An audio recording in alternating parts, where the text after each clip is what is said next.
দেখো গো, তোমরা এসে এসে দেখে যাও, আমার ঘরে দুই বউ পাড়া বেরিয়ে বেরিয়ে এখন ভর দুপুরে বাড়ি এলো।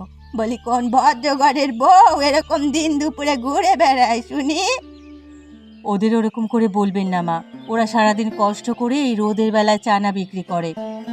কেন গো বউ, দুপুরবেলা পাড়া বেরিয়ে বেরিয়ে চানা বিক্রি করলে সংসার চলবে? সংসারের কাজগুলো কে করবে?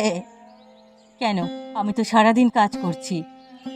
কাজ করে একেবারে উল্টে পড়ছো, দেখতে পাচ্ছি না আমি কি করছো? মা, বড় বউ যথেষ্ট কাজ করে, আর তাছাড়া আমরা যদি চানা বিক্রি না করি তাহলে সংসার চলবে কি করে?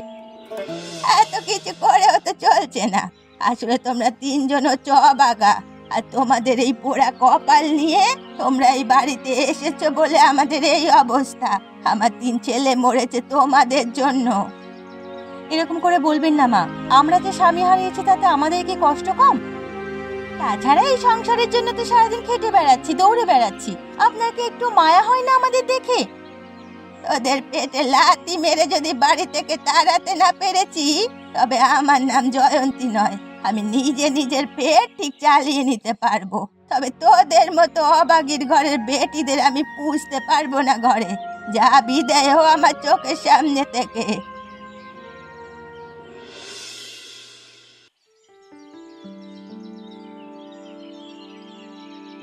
তারাপদ, আরে অনেক দিন তো হয়ে গেল, এবারে তো আমাদের কাজটা বুঝে নিতে হবে। আমাদের গ্রামে আপনি মাথা, মথুরবাবু চাইবেন আর কিছু হবে না তাই কখনো হয়? গোপালবাবু মারা গেছে অনেক দিন হলো। সে মারা যাওয়ার সময় এই ভেটকির ভেড়িটা আর কোনো ওয়ারিশ করে যায়নি।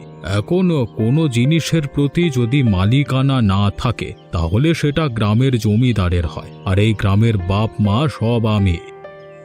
সেই কথা নিঃসন্দেহে স্বীকার করা যায়। আপনি শুধু আদেশ করুন আমাকে কি করতে হবে। দেখো তারাপদ, এতদিন আমি শান্ত হয়ে থেকেছি, কারণ না হলে গ্রামের লোক ভাবতো যে বুড়োর মরবার অপেক্ষা করছিলাম আমি। শকুনের মতো চোখ রেখে বসেছিলাম ওই ভেড়িটার দিকে। একবার বুড়ো মরলেই আমরা ঝাঁপিয়ে পড়ব, কিন্তু গ্রামের লোক এখন বুঝেছে যে আমাদের উদ্দেশ্য সেটা ছিল না। এখনই কাজ করবার আদর্শ সময়। আমরা লোকের সামনে প্রচার করতে পারবো যে বিনা নজরদারিতে পড়ে থেকে থেকে অত বড় ভেড়িটা খারাপ হচ্ছে, তাই আমরা নিজেদের দায়িত্বে নিচ্ছি গ্রামের মানুষের ভালোর জন্যই আর কি। তারপর কে কার ভালো করবে সে তো আমাদের জানাই আছে। সে আর বলতে বাবু, আপনি আদেশ করুন শুধু। উকিলকে দিয়ে একটা মিথ্যে কাগজ বানাও যে বুড়ো মরবার সময় আমার নামে পড়ে গিয়েছিল। তারপর সেটা আদালতে গিয়ে সই করিয়ে সবার সামনে রাখো। বলবে যে আমরা এতদিন এইসব বিষয়ে জানতাম না, এখন জানতে পেরেছি। হ্যাঁ, আপনার বুদ্ধি একেবারে লাজবাব। মাঝে মাঝে আপনাকে প্রণাম করতে ইচ্ছে হয়। আপনার সঙ্গ পেয়েই তো আমার এত উন্নতি হয়েছে। শুধু যতই চাপ আসুক মনে রাখবে যে কারোর কাছে ঝুঁকলে চলবে না। তুমি আবার ভীতু মানুষ, তাই তোমাকে নিয়ে চিন্তা হয়। আপনি একদম ঠিক চিন্তা করবেন না বাবু। আপনার হাত যখন মাথার উপরে আছে তখন আমার আর কি চিন্তা। যেদিকে পাল্লা ভারী সেই দিকেই ঝুঁকে এই তারাপদ। এখন আপনার পাল্লা ভারী, আপনার দিকে আছি। তাহলে তাই ব্যবস্থা কর। এই যাচ্ছি আমি, এখনই যাব উকিলের বাড়িতে।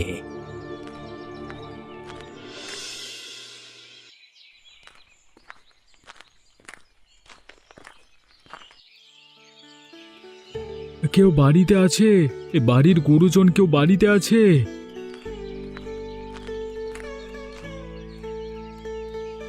এই বাড়ির গুরুজন আমাদের শাশুড়ি মা, তিনি এখন বাড়িতে নেই। তারপর আমি এই বাড়ির বড় বউ। কিন্তু আপনাকে তো ঠিক চিনলাম না।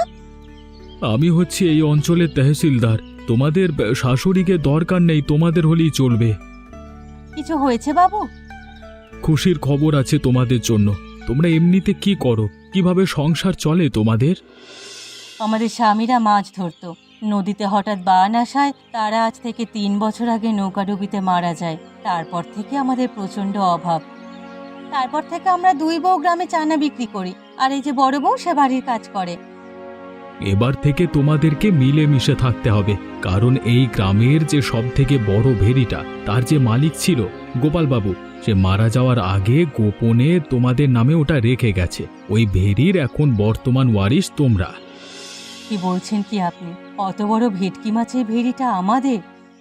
হ্যাঁ তোমাদের। তোমরা এখন ওই ভেটকি মাছগুলোকে নিয়ে যা খুশি করতে পারো।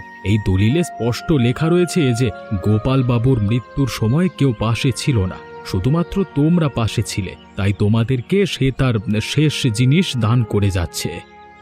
খুব ভালো মানুষ ছিলেন উনি। এই জন্যই মানুষের পাশে থাকতে হয় বিপদের সময়। এখন থেকে আমাদের সব দুঃখ চলে যাবে। আমরা আনন্দ করে ভেটকি মাছের ব্যবসা করব। দলিলটা রাখো তোমাদের কাছে। ভবিষ্যতে যদি কোনো সমস্যা হয় তাহলে আমাকে জানাবে। আর তাছাড়াও আমি আবার আসবো পরিদর্শনে। কেমন কি চলছে সব দেখে যাব। এখন আমি আসি। হ্যাঁ,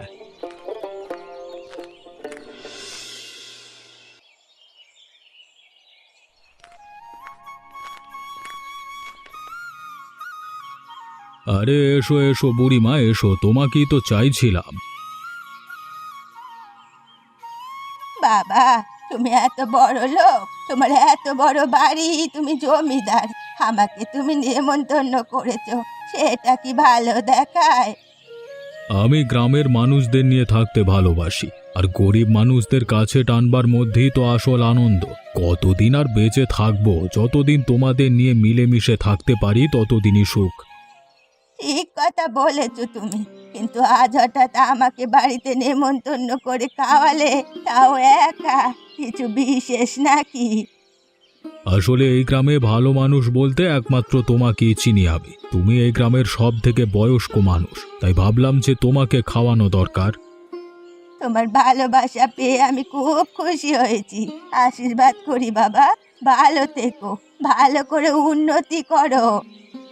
বুড়িমা, আজকে তোমার পছন্দ মতো পাঁঠার মাংস আর বিরিয়ানির চালের ভাত হয়েছে, সঙ্গে পায়েস। দেখতেই তো পাচ্ছি, এত আয়োজন আমি এই বুড়ো বয়সে কি খেতে পারবো? একদম তুমি উল্টোপাল্টা কথা বলবে না। আমি জানি তুমি খেতে খুব ভালোবাসো, আর তাছাড়া তুমি কি একা খাবে? আরে আমিও তো খাবো তোমার সঙ্গে। গ্রামের মানুষরা জানলে ভাববে যে আমার ভাগ্য খুলে গেছে, তাই আমি তার সাথে খাচ্ছি। যার দর্শন করার সৌভাগ্য গ্রামের সাধারণ মানুষের হয় না। এত ভেবো না তো তুমি। চলো চলো, এখন খাওয়া দাওয়ায় মন দিই, না হলে সব খাবার ঠান্ডা হয়ে যাবে। চলো। ঠিক কথা বাবা।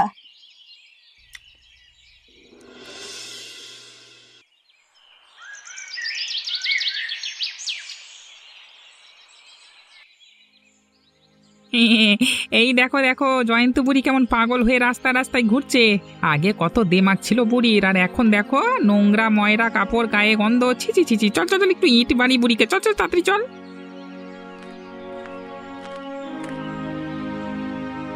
এই তোরা কি করছিস রে? এই বুড়িটার পেছনে লেগে আছিস কেন এরকম? পাগল পাগল ধরে মারো। বাঁচাও বাঁচাও, আমাকে বাঁচাও, লোকে আমাকে ধরে মারছে। কেন মারছে তা বুঝতে পারছি না, আমার মাথায় কিছু ঢুকছে না। ওরা একদম ঠিক কাজ করছে। পাগল মানুষকে মারবে না তো কি করবে? যা ভাই যা, তোরা মার ওকে, যা পারিস কর তোরা, আমি গেলাম।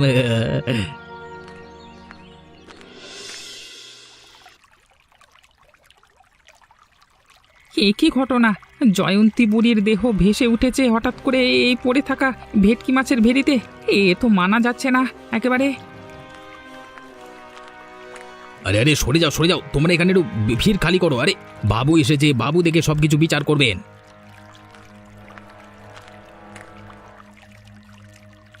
মথুর বাবুর জয় হোক। বাবু, আমাদের গ্রামের ভেড়িতে এই বুড়িমার মৃতদেহ ভেসে উঠেছে, আপনাকে এর বিচার করতে হবে। তারাপদ, তুমি এ বিষয়ে কিছু জানো? এই বুড়ি তো বেশ কিছুদিন ধরে পাগল হয়ে গেছিল, গ্রামের লোকেরা সবাই খ্যাপাতো। তাহলে তো হয়েই গেল সমস্যার সমাধান। এই জন্যই মারা গেছে বুড়িমা। শুনে নাও তোমরা, বাবু কি বলল। বুড়িমা পাগল হয়ে গিয়েছিল, তাই জলে ডুবে মরেছে।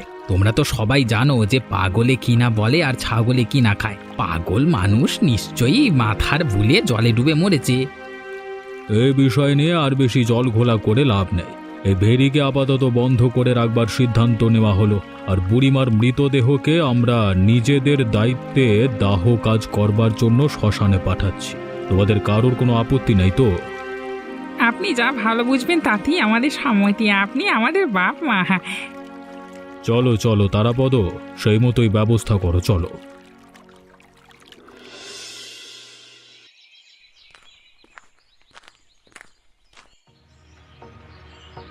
আপনার কাছে আমরা কিছু অভিযোগ নিয়ে এসেছি। কি অভিযোগ তোমাদের? তোমাদের শাশুড়ি মারা গেছে, সেই নিয়ে দুঃখ করবার সময় এখন? এখন আবার কি অভিযোগ নিয়ে এলে শুনি? বাবু, তহসিলদার আমাদের এই ভেটকির ভেড়ির অধিকার দিয়ে গেছে। আপনি আদেশ দিয়ে ওটা বন্ধ করে দিয়েছেন, তাই আপনার কাছে এসেছি। তহসিলদার সরকারি কর্মচারী, সে কি জানে গ্রাম সম্বন্ধে? আরে ওই গ্রামে তোমাদের শাশুড়ির মৃতদেহ পাওয়া গেছে, সেই খেয়াল আছে তোমাদের?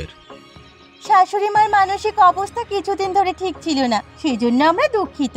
কিন্তু তাই বলে আপনারা ওই ভেনিটা বন্ধ করে দেবেন, তাহলে আমাদের পেট চলবে কি করে? এতদিন যেভাবে চলতো সেভাবেই চলবে। কিন্তু ওর উপরে আমাদের অধিকার আছে। আমরা এই ভেড়ির ভেটকি মাছ বিক্রি করেই সংসার চালাতে চাই। উনি মারা গেছেন, কিন্তু আমরা তো বেঁচে আছি।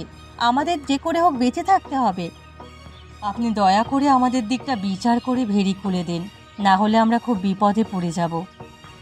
এখন বুঝতে পারছি তোমাদের আসল উদ্দেশ্য। তারাপদ ঠিক বলেছিল, তোমরাই হয়তো তোমাদের শাশুড়িকে মেরে ওখানে ফেলে দিয়েছো। না হলে কি আর আমার কাছে এসে আজকে এই নাটক করতে পারতে? আপনি কি বলছেন বাবু? মাকে আমরা সবাই ভালোবাসতাম, এরকম কথা আমরা কল্পনাও করতে পারি না। তোমরা দূর হয়ে যাও এখন, তোমাদের বিচার গ্রামবাসীরা করবে। আমি নিজে গ্রামে প্রচার করব যে তোমরা তোমাদের শাশুড়িকে মেরে ফেলেছো। ঠিক এই কারণেই আমি বন্ধ করে রেখেছিলাম ওই ভেরি। দেখতে চাইছিলাম তোমাদের আসল উদ্দেশ্য কি। এরকম করবেন না বাবু, আমাদের বড় ক্ষতি হয়ে যাবে। আপনি বিশ্বাস করুন, আমাদের কোনো খারাপ উদ্দেশ্য ছিল না। বেরিয়ে যাও, বেরিয়ে যাও, দূর হয়ে যাও তোমরা। যা করবার আমি যা ভালো বুঝবো করব। বেরিয়ে যাও বলছি।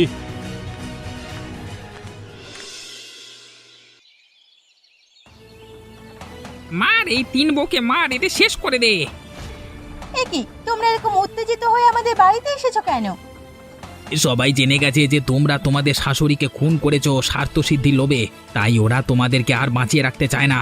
এটা গ্রামবাসীদের বিচার। আমরা বাবুর কাছে গিয়েছিলাম নিজেদের জীবিকার স্বার্থে। শাশুড়ি মার মৃত্যুর সাথে আমাদের কোনো যোগাযোগ নেই। তোমাদের কাছে হাত জোড় করে বলছি, বিশ্বাস করো, আমরা কোনো রকমে চাইনি যে আমাদের শাশুড়ি মার এরকম হোক। তোমরা যেমন চাও ওর মৃত্যুর কিনারা হোক, আমরাও চাই। বিশ্বাস করি না আমরা। তোমরা এই বাড়ি থেকে এক্ষুনি বেরিয়ে যাও, না হলে তোমাদেরকে সমেত এই বাড়িতে আগুন লাগিয়ে দেব। আবার যেন ভেবো না এটা বাবুর কাণ্ড। গ্রামবাসীদের বিচার জনগণের বিচার। আমি তো শুধুমাত্র এসেছি, ওরা ডেকেছে তাই মুখপাত্র হয়ে। তোমাদের যদি প্রাণ বাঁচাতে হয় তাহলে এখান থেকে চলে যাওয়া উচিত। কিন্তু এরকম ভাবে আমাদের ওপর অবিচার করলে আমরা থাকবো কোথায়, খাবো কি? রাস্তায় গিয়ে থাকবে, বাজারে ভিক্ষে করে খাবে, তবু আমাদের কিছু করবার নেই। গ্রামের লোক যা চাইবে সেই সিদ্ধান্ত আমাদের মেনে নিতে হবে। বেরিয়ে যাও, তোমরা বেরিয়ে যাও এখান থেকে।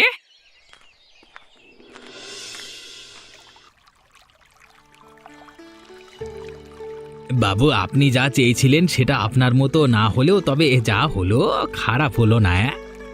শোনো, এবারে তুমি একটা গ্রামবাসীদের সভা করে সবাইকে জানিয়ে দেবে যে নিজের শাশুড়িকে খুনের অপরাধে এই ভেড়ির উপর কোনো অধিকার নেই ওই তিন বউয়ের। তাই এরকম খালি পড়ে থাকার থেকে এখন থেকে ওই ভেটকি মাছের ভেড়ি আমরা নিজেদের নিয়ন্ত্রণে নিয়ে কাজ করব। গ্রামের লোকের জন্য সেটা ভালো হবে। সবাইকে বলবে যে এই গ্রামে একটা ভেটকি মাছের বাজার তৈরি হবে। সেখানে যেন সবাই যাদের যাদের সংসারের অভাব আছে তারা ভেটকি মাছ বিক্রির জন্য আবেদনপত্র জমা করে আমার কাছে। এখানে ভেটকির জাত খুব ভালো, আমাদের খুব ভালো লাভ হবে দেখবেন। এসব কথা কেউ যেন জানতে না পারে।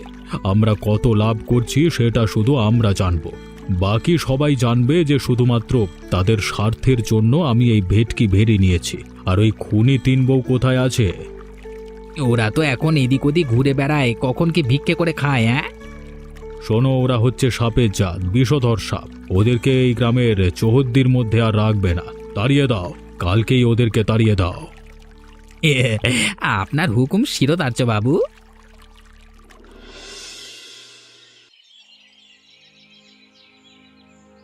এই শোন রে তোরা, বাবু হুকুম করেছে এই গ্রামে আর তোরা থাকতে পারবি না।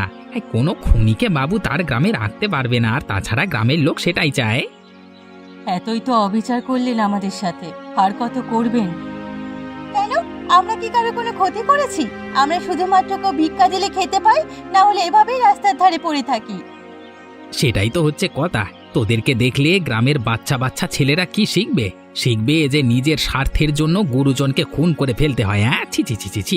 নয় তোদের শাশুড়ি তোদের উপর একটু অত্যাচার করতো, কিন্তু তা বলে মেরে জলে ভাসিয়ে দিবি? কতবার বলেছি আমরা খুন করিনি। কিন্তু প্রমাণিত হয়েছে তোরাই খুন করেছিস। তাই নিজেদের অপরাধ যতই তোরা লুকানোর চেষ্টা করিস, লুকাবে না। আরে এখান থেকে যদি চলে না যাস, তাহলে ওই গ্রামবাসীরা তোদের মেরে ভেটকির জলে ভাসিয়ে দেবে। যে জায়গায় আমাদের হওয়ার কথা ছিল, সেখানে আমাদের মেরে ফেলে রাখার ব্যবস্থা করছো তোমরা। তোমাদের কোনোদিন ভালো হবে না। এই চোরের মায়ের বড় গলা একদম দেখাতে আসবি না। ছোট লোকের বউয়েরা ছোট লোকের মতো থাকবি। নিজেদের স্বামীদের তো খেয়েছিস, শাশুড়িকেও খেলি। এখন কি এই গ্রামকে শ্মশানে পরিণত করতে যাস? তোরা হচ্ছিস ডাকিনী, আর ডাকিনীদের ছায়া পড়াও ভয়ানক পাপের। তাই কালকে সকাল হওয়ার আগেই তোরা যদি এখান থেকে চলে না যাস, তাহলে তোদেরকে গাছে টাঙিয়ে আগুন লাগিয়ে দেওয়া হবে। কপালে যা আছে তা তো মেনেই নিতে হবে। যতদিন না মরছি, ততদিন এভাবেই লোকের লাথি ঝাঁটা খেয়ে খেয়ে দিন কাটাতে হবে। আজ এখানে ভিক্ষা করছি, কাল নয় অন্য জায়গায় ভিক্ষা করব। ভিক্ষা যখন করা কপালে আছে, তখন তো করতেই হবে। তবে কাল সকাল পর্যন্ত অপেক্ষা করব আমরা, দেখি না কি হয়।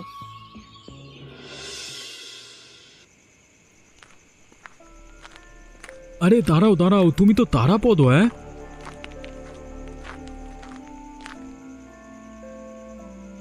হ্যাঁ বাবু, আপনি কে? আপনাকে তো শহর থেকে এসেছেন দেখে মনে হচ্ছে। তা এই রাতের বেলায় কি করছেন? আমার রাত দিন কোনো ভয় নেই, আমাকে ভয় করতে গেলে চলে না। কেন, আপনি কে? আমি হচ্ছি পুলিশের বড় কর্তা। পুলিশ প্রশাসন সবকিছু আমার হাতে।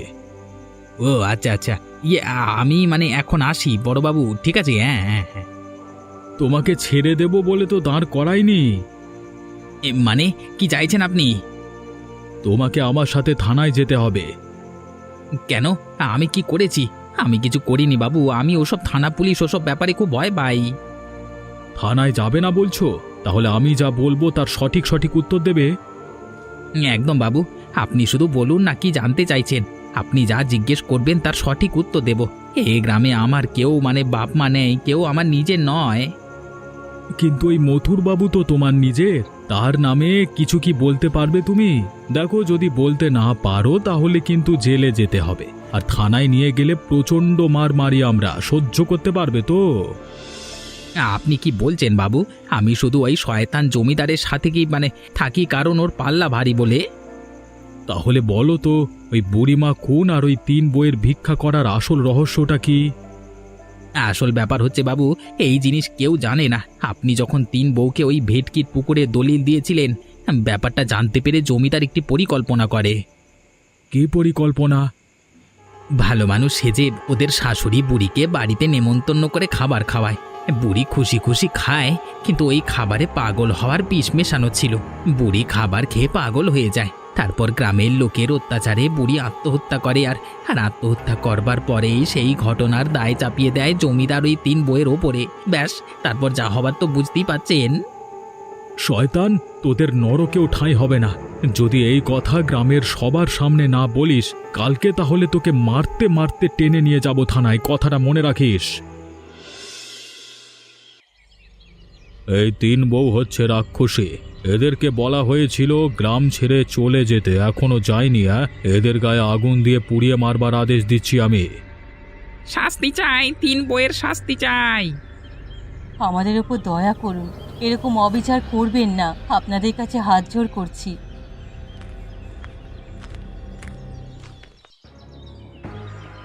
দাঁড়াও দাঁড়াও, থামো তোমরা। আপনি কে? তোমরা সবাই শোনো, ইনি হচ্ছেন আমাদের গ্রামের তহসিলদার, এ পুলিশের বড় কর্তা। তুই কি করে জানলি? জমিদার, আমি তোমার সব কাণ্ড কালকে বাবুকে বলে দিয়েছি। তোমার জন্য কি আমি জেলে পচে মরবো নাকি? তারাপদ, তুমি কি জানো সবাইকে বলো। এই শয়তান জমিদার নিজে 3 বৌমার ভেটকি মাছের ভেরির লোভে ওদের শাশুড়িকে বাড়িতে ডাকিয়ে বিষ মেশানো খাবার খাইয়ে পাগল করে দিয়েছিল। তারপর সেই পাগল বুড়ি যখন ভেরিতে আত্মহত্যা করে তখন তার দায় চাপিয়ে দেয় এই 3 বউয়ের ওপরে। আমার কোনো উপায় ছিল না, আমি তাই সঙ্গ দিয়েছি শয়তানের। এখন তোমরা কি চাও? কার শাস্তি হবে? ছি ছি ছি ছি, যাকে আমরা নিজেদের বাপ মা মনে করতাম সে কিনা এরকম করলো। এই জমিদারের শাস্তি চাই, এক্ষুনি মথুর বাবুর শাস্তি চাই। হয় শাস্তি দেবে, না হলে আমরা মেরে ফেলবো।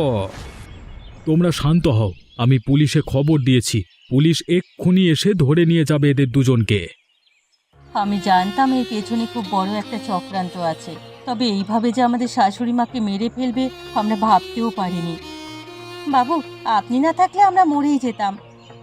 আপনার প্রতি আমরা চিরকৃতজ্ঞ হয়ে থাকবো। অসহায় মানুষের পাশে থেকে ন্যায় বিচার করা আমার কাজ।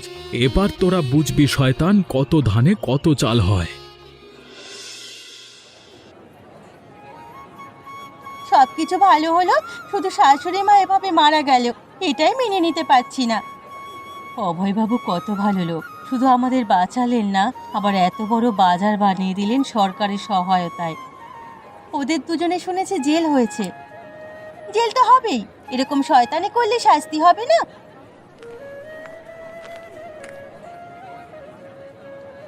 এত বড় ভেটকি মাছ তোমরা 3 বউ বিক্রি করার আগে এই গ্রামে কখনো দেখিনি। আমরা রোজ তোমাদের থেকে ভেটকি নিয়ে যাব। আমাদের দোকানের নাম হচ্ছে 3 বৌমার ভেটকি মাছের দোকান। আর শুধু তো তাই নয়, তোমরা সবাই এই বাজারে দোকান দিয়ে বড়লোক হতে পারবে। এখন আর তোমাদের জমিদারের কাছে তার জয়া বাঁচতে হবে না। তহসিলদার বাবু বলেছেন জমিদার তোমাদেরকে লুটে যা ধন সম্পত্তি এক জায়গায় করেছে সব তোমাদের মধ্যে বিলি করে দেওয়া হবে।